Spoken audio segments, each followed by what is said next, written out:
शीला की आंखों से आंसू थमने का नाम नहीं ले रहे थे। आज फिर से उसे उस गलती की सजा मिली जो उसने कभी की ही नहीं। उसे वही ताने सुनने को मिले जो उसे तोड़ते थे और अंदर से झकझोर देते थे। क्या शादी का मतलब यह होता है कि पति को पूरा हक मिल जाता है अपनी पत्नी को वह सब कहने का जो शायद वो कभी किसी और से ना कहें? शीला, तुम किसी काम की नहीं हो, तुमसे एक काम भी ठीक से नहीं होता है।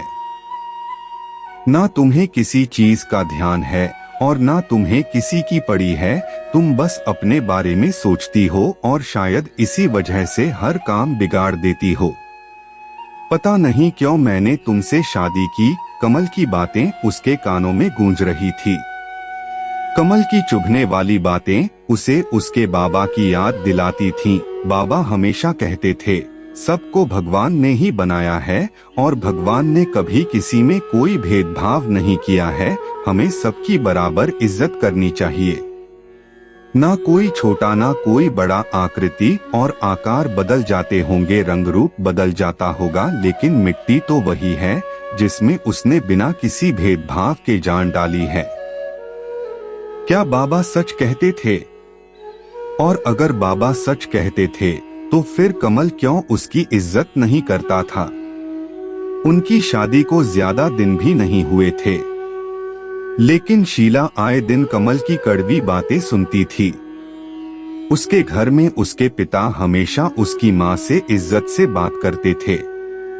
शीला ने सब भूलकर अपना ध्यान कामकाज में लगाने की कोशिश की, पर आज जितना भी वह इस बात को भूलने की कोशिश कर रही थी, उतना ही उससे कमल के मुंह से निकला हर शब्द महसूस हो रहा था और अपने बाबा की सिखाई बातें याद आ रही थीं। मैंने तुम्हें औरों के जैसे नहीं पाला है, गुरूर हो तुम, मेरा अभिमान भी तुम हो। गलती से भी किसी को अपने स्वाभिमान के आगे आने मत देना, और अगर किसी भी कारण कदम डगमगाए तो याद रखना बाबा हमेशा खड़े हैं। बाबा ने कभी भी शीला को बेटे की तरह नहीं पालने की कोशिश की। उनके लिए शीला उनकी लाडली थी। उन्हें कभी भी बेटे की कमी महसूस नहीं हुई। वह अपनी बेटी को अपने जिंदगी में पाकर संतुष्ट महसूस करते थे। शीला के बाबा उन कम लोगों में से थे जो लड़कियों को बोझ नहीं मानते थे। शीला ने वह सब कुछ किया जो उसके भाई किया करते थे, कोई रोक टोक नहीं। शीला खुद हैरान थी कि आखिर वह चुप क्यों है। वह क्या चीज है जो उसे रोक रही है? क्या वह माँ बाबा को तकलीफ में नहीं देखना चाहती थी, या उसे बड़े बूढ़ों की वह सीख परेशान कर रही थी कि रिश्ते इतनी आसानी से तोड़े नहीं जाते? क्या उसे अपनी शादी टूटने का डर था, या लोगों की बातों का भय? जब शीला छोटी थी तो हर बात पर सबको धमकाती थी, मुझे परेशान किया ना तो बाबा को सब कुछ बता दूंगी, बाबा को सब बता दूंगी कहने वाली शीला आज उनसे अपनी जिंदगी की इतनी बड़ी तकलीफ छुपा रही थी। शीला ने इस कशमकश से निकलने के लिए वह फैसला लिया, बाबा को सब बता दिया। पर बाबा की बातें सुनकर वह हैरान रह गई। बेटा, हम ऐसे समाज में जीते हैं जहां हमें बचपन से सिखाया गया है कि हमें हर रिश्ते की इज्जत करनी चाहिए, कोई भी रिश्ता टूटने नहीं देना चाहिए। हमें डोर खींचते रहनी चाहिए, इतना खींचते रहना चाहिए कि वह एक दिन टूट जाए और आखिर में वह इंसान ही ना रहे।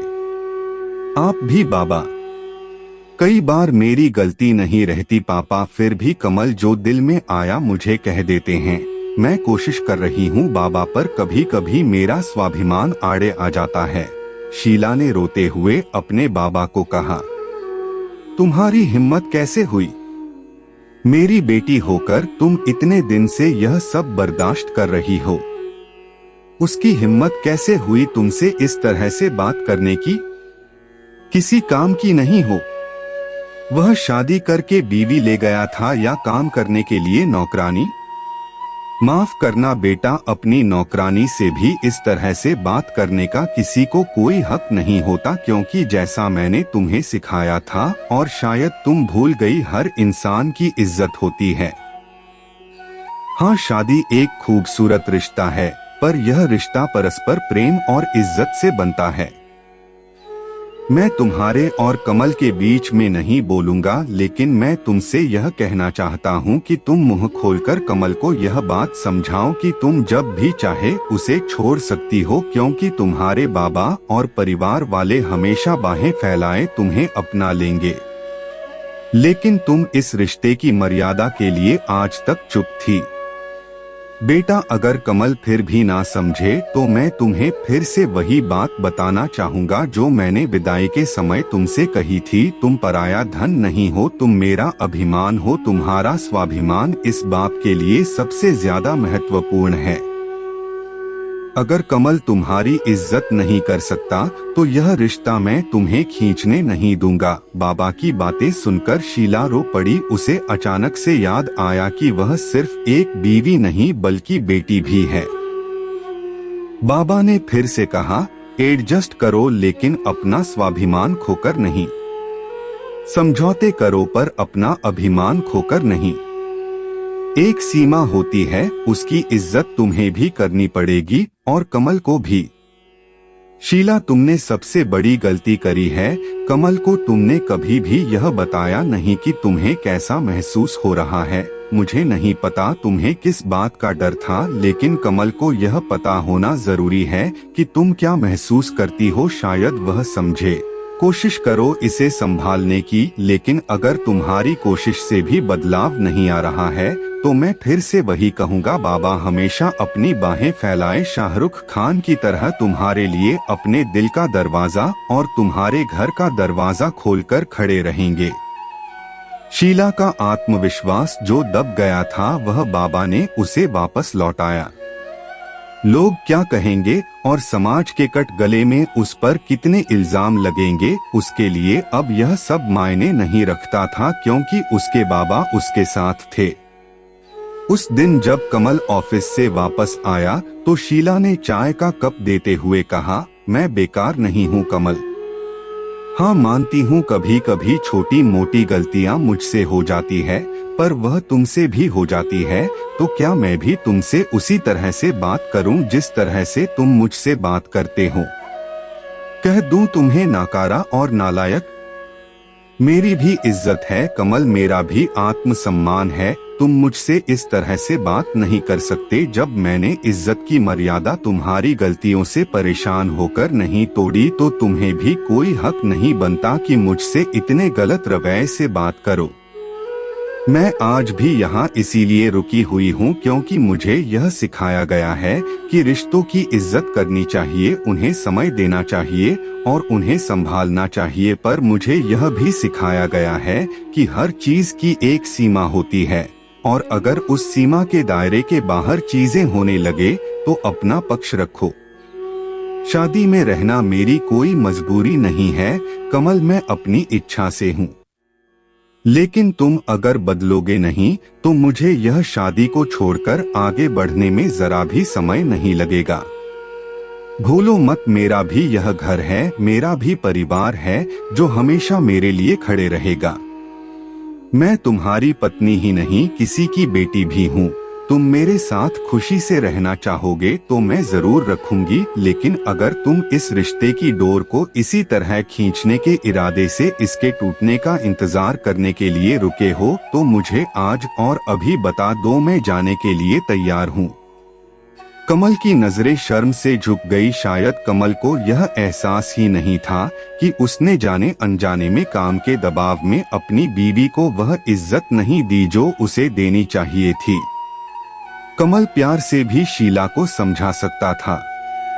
कमल को एहसास हुआ कि उसके मुंह से निकले शब्दों का किला के दिन पर कितना प्रभाव हुआ है। उसने सर झुका के शीला से कहा, शीला मुझे माफ कर दो, मेरे लिए भी सब कुछ बहुत नया सा है। मुझे बिल्कुल भी एहसास नहीं था कि मैं दायरों को लांघ रहा हूँ। मैं चाहता हूँ कि तुम रुको और मुझे माफ कर दो। मैं वादा करता हूँ कि तुम्हारी इज्जत करूँगा। 5 साल बीत गए। कमल और शीला की जिंदगी में एक नन्ही परी भी आई, तनु। उस नन्ही परी का पहला शब्द कहा, बाबा। जब भी कोई तनु को कुछ भी कह देता है तो वह बहुत गुस्से से कहती थी, मुझे परेशान किया ना तो बाबा को सब बता दूंगी। शीला और कमल यह बात सुनकर खूब हंसते थे, पर कमल आज भी अपने कान पकड़ लेता था। शीला को गर्व है अपने पिता पर, जिन्होंने उसे सही समय पर सही सलाह दी। समाज के नियमों के अंतर्गत रहकर एक शादी को खींचने से बेहतर है कि अपना पक्ष रखें और उसे संभालने की कोशिश करें, पर यह शर्त ना रखें कि यह शादी चलानी ही पड़ेगी, चाहे तुम खुश होना हो। शादी के टूटने के डर से उसे खींचो मत, अपने दिल की बात कहो, अपना पक्ष आगे रखो।